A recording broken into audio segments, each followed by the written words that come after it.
Assalamualaikum warahmatullahi wabarakatuh. Di sini saya dari kelompok 9 akan membahas tentang perspektif Islam terhadap isu-isu kontemporer. Perkenalkan, nama kelompok 9 yaitu yang pertama ada Dian Ayu Dwi, PA, terus Triska Aulia Dania, Istiqomah, dan yang terakhir yaitu saya, Hasanah. Pembahasan yang akan saya bahas di sini yang pertama, penyebab dari lahirnya radikalisme, yang kedua, bentuk dan dampak dari radikalisme, yang ketiga, perbedaan dari pengertian hijrah secara etimologi dan secara terminologis, dan yang terakhir, upaya untuk menanggulangi masalah radikalisme agama. Nah, pembahasan yang pertama yaitu pengertian hijrah, jihad, dan radikalisme. Yang pertama, pengertian hijrah.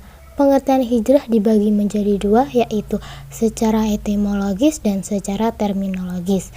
Secara etimologis, secara bahasa, kata hijrah berasal dari bahasa Arab hajero yuhajitu muhajirotun wa hijrotun, di mana kata ini berasal dari akar kata hajero yahajuru, hajron yang bermakna meninggalkan, at-tarku berpaling, al-irad memutus atau al-qatu, dan menahan, al-man'u. Sedangkan mana hijrah itu sendiri yang berasal dari kata hajaro bermakna mufarokoh atau meninggalkan suatu tempat menuju tempat yang lain, dan orang yang melakukan hijrah disebut dengan muhajir.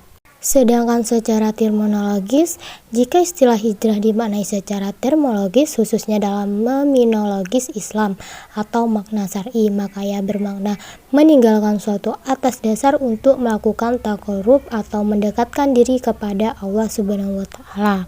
Yang kedua, pengertian jihad. Kata jihad berasal dari bahasa Arab berbentuk masdar yang mengandung arti bersungguh-sungguh. Iman, iladin al-khashanin. Dalam kitab Badasyiyonai menyatakan jihad menurut bahasa bermakna bad'ul juhdu, yang artinya mencurahkan segenap usaha dan tenaga. Abu Al-Hasan Al-Maliki dalam buku Kifayah At-Thalib menurutkan, menurut pengertian bahasa, jihad diambil dari kata al-jah yang berarti kesungkaran dan kesulitan. Sedangkan jihad menurut istilah adalah memerangi orang kafir demi membela Islam, dan juga bermakna jihad melawan hawa nafsu dan setan. 3. Pengertian radikalisme. Radikalisme berasal dari dua kata, yaitu radikal dan isme. Radikal dari bahasa Latin radix yang berarti akar, pangkal, bagian bawah. Dalam Kamus Besar Bahasa Indonesia diartikan dengan secara menyeluruh, habis-habisan dan keras menuntut perubahan. Adapun isme adalah keyakinan. Kemudian yang kedua ada implementasi hijrah dan jihad dalam multi konteks. Yang pertama, penerapan hijrah dalam multi konteks, yaitu menjauhi orang-orang musyrik karena sikap mereka yang menyakiti dan memperolok-olok bahkan mengintimidasi Nabi dan para sahabat, maka diperintahkan untuk hijrah dengan meninggalkan mereka dengan cara yang baik. Yang kedua yaitu menjauhi perbuatan dosa. Yang dimaksud adalah sikap menjauhi atau meninggalkan perbuatan-perbuatan dosa seperti syirik, penyembahan berhala, perbuatan maksiat, baik perbuatan dosa itu termaksud dosa kecil ataupun dosa besar. Yang ketiga, menjauhi Al-Quran. Yang dimaksud adalah tidak adanya kemauan untuk mendengarkan Al-Quran sebagai sesuatu yang hak dan bahkan mereka memperolok-olok. Dengan demikian, hijrah negatif yang tidak semestinya dilakukan oleh umat Islam. Kemudian yang kedua, penerapan jihad dalam multi konteks. Yang pertama, jihad al-nafas. Jihad untuk memperbaiki diri, yaitu dengan memerangi hawa nafsu dengan cara mempelajari hidayah dan agama yang benar. Kemudian melawan hawa nafsu dengan mengamalkan ilmu yang telah dipelajari. Melawan hawa nafsu dengan mengajak orang-orang untuk mendalami ilmu dan mengajarkannya ilmunya kepada orang yang belum mengetahuinya. Melawan hawa nafsu dengan bersabar menghadapi kesulitan dalam berdakwah. Yang kedua ada jihad al-syaiton, yaitu jihad melawan setan, di mana menolak apa saja yang disusupi oleh setan kepada hamba, seperti keraguan-keraguan. Lalu melawan setan dengan menolak segala keinginan syahwat yang merusak. Yang ketiga ada jihad al-kufar, yaitu jihad melawan orang-orang kafir, dengan memerangi mereka dengan hati, lisan, harta, dan jiwa. Yang keempat, ada jihad al-babi al-zulmi, yaitu jihad melawan orang-orang zalim, dengan menggunakan tangan jika memungkinkan dan mampu. Kemudian dengan menggunakan lisan dan hati. Yang ketiga yaitu latar belakang, bentuk, dan dampak radikalisme agama. A. Latar belakang. Radikalisme merupakan isu yang sudah tidak baru lagi dalam kehidupan bermasyarakat.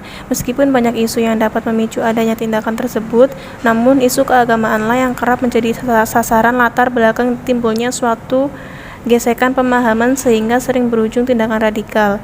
Sikap radikal yang sering membawa dampak kekerasan atas nama agama sering disebut radikalisme agama. B. Bentuk radikalisme agama.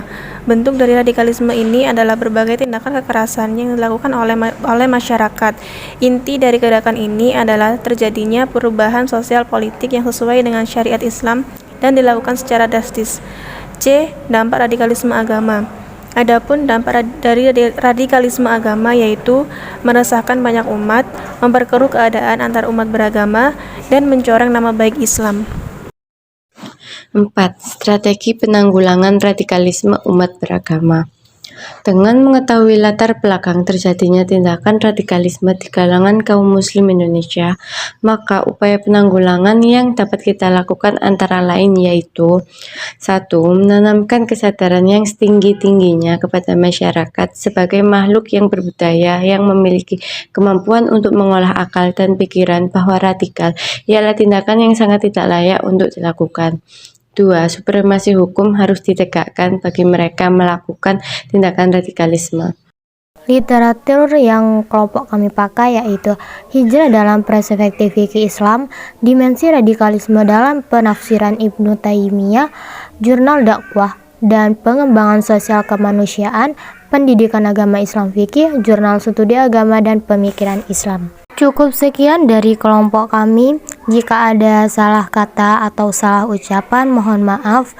Terima kasih. Wassalamualaikum warahmatullahi wabarakatuh.